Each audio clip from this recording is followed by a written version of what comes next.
lagi bersama saya di sini Yohanes Marawali dan teman saya Yohanes Petrus Siregar. Dalam video kali ini kami akan membahas secara lengkap dari materi mata kuliah kami itu ekologi administrasi negara dari pertemuan 1 sampai pertemuan ke-7. Oke, baik, terima kasih. Di sini pembahasan ini kami kemas itu dalam bentuk diskusi santai begitu, tapi juga ilmiah supaya tidak terasa seperti presentasi kelas begitu. Namun tetap menunjukkan bahwa kami benar-benar memahami materi yang telah kami dapatkan. Jadi di sini teman-teman, pertemuan yang pertama itu kami membahas tentang ruang lingkup ekologi dan hubungannya dengan administrasi negara. Jadi teman-teman, pertemuan pertama ini membahas konsep dasar ekologi administrasi negara. Sebenarnya apa yang dimaksud dengan pendekatan ekologi dalam administrasi negara ya teman-teman? Begini teman-teman, jadi pendekatan ekologi ini mengajarkan kita bahwa administrasi negara itu tidak berdiri sendiri. Ini tidak hidup dalam ruang kosong gitu teman-teman, tapi selalu dipengaruhi oleh lingkungan sosial seperti kita dapatkan bulan lalu gitu.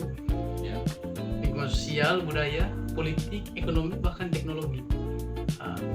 Di sisi lain juga, KAS dan KAN ini menyatakan bahwa organisasi ini merupakan sistem terbuka, artinya organisasi ini terus melakukan pertukaran energi, informasi, dan sumber daya dengan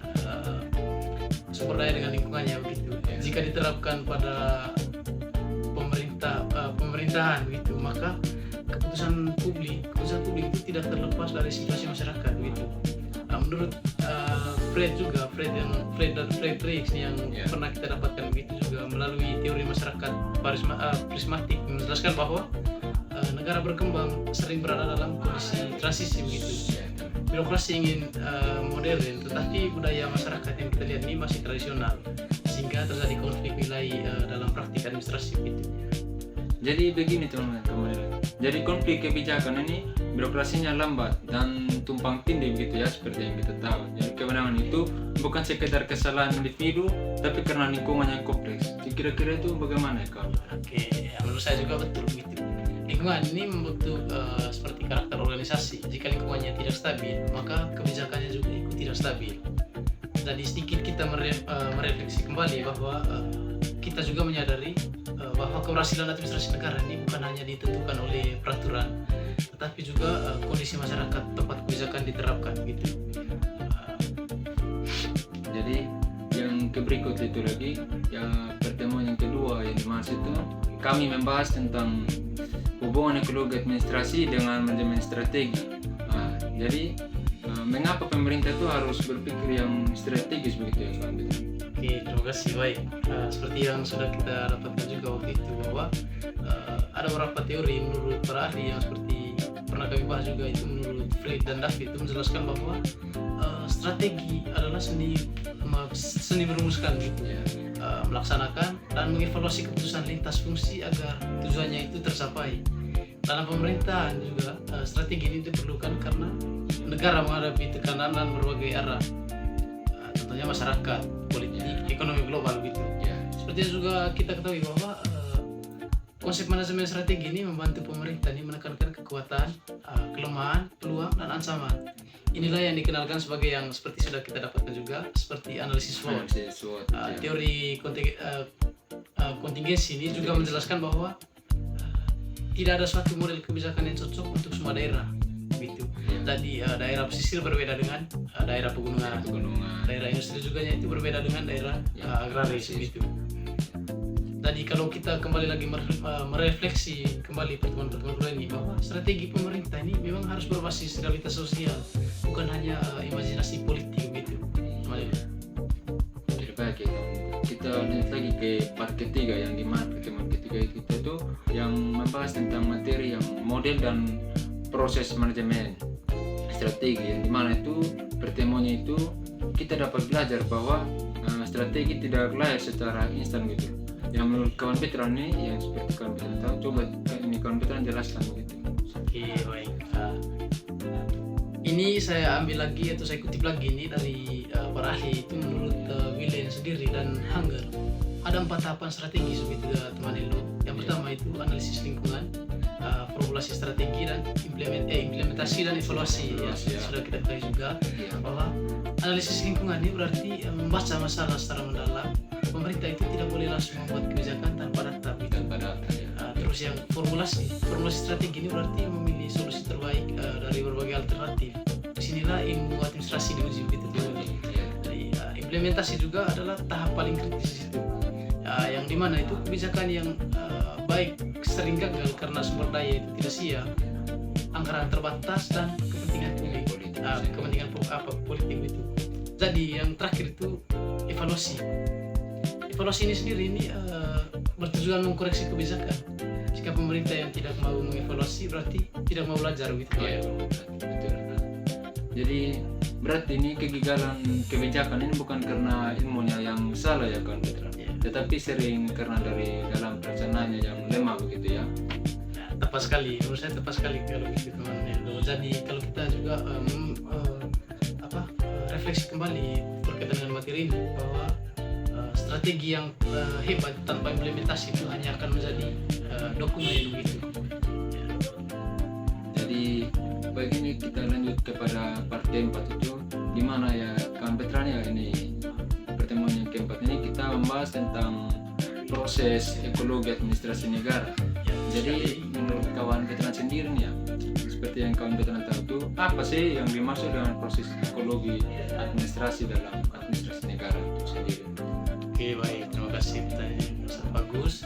Jadi seperti yang sudah kita dapatkan juga bersama dalam proses diskusi kelompok juga bahwa proses ekologi ini kalau kita tidak salah itu menggambarkan hubungan timbal balik negara dan masyarakat gitu. Kebijakan itu mempengaruhi masyarakat dan masyarakat juga itu mempengaruhi kebijakan. Jadi menurut saya kutip juga dari William Down itu menyebut kebijakan publik itu sebagai alat rekayasa sosial gitu. Ya. Negara itu membentuk perilaku masyarakat itu melalui kebijakan pendidikan, ekonomi dan kesehatan. Gitu. Ya.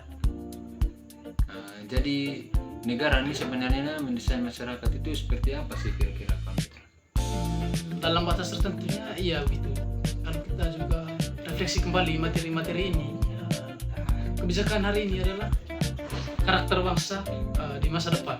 Tadi begitu kalau kita merefleksi kembali berkaitan dengan materi ini.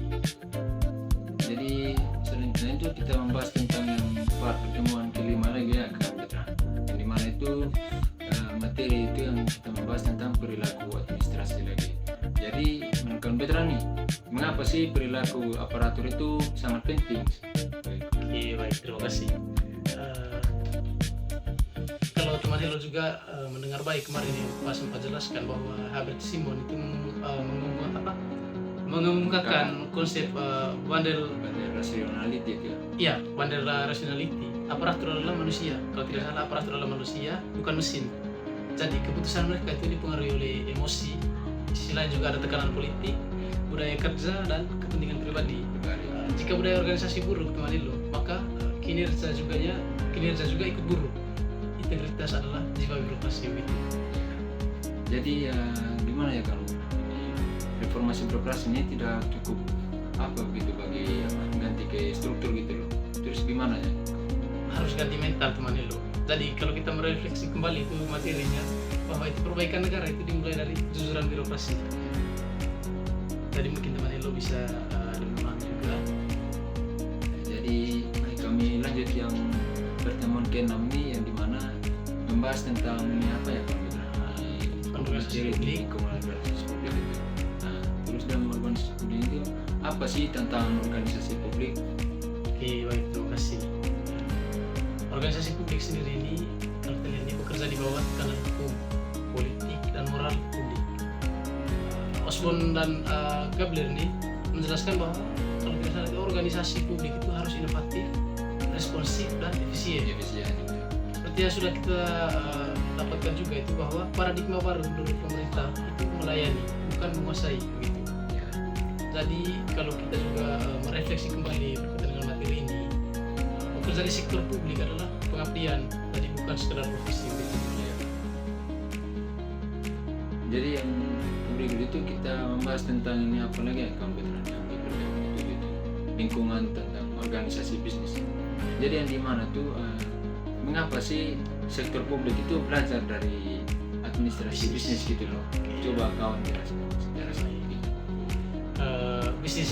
Bisnis hidup itu dari persaingan. Inovasi adalah kunci itu kata saya. Pemerintah itu bisa belajar sosial, efisiensi dan pelayanan, tapi tidak boleh mengorbankan nilai keadilan sosial. Tadi saya sedikit merefleksi berkaitan dengan materi ini bahwa negara harus modern tanpa kehilangan moral gitu.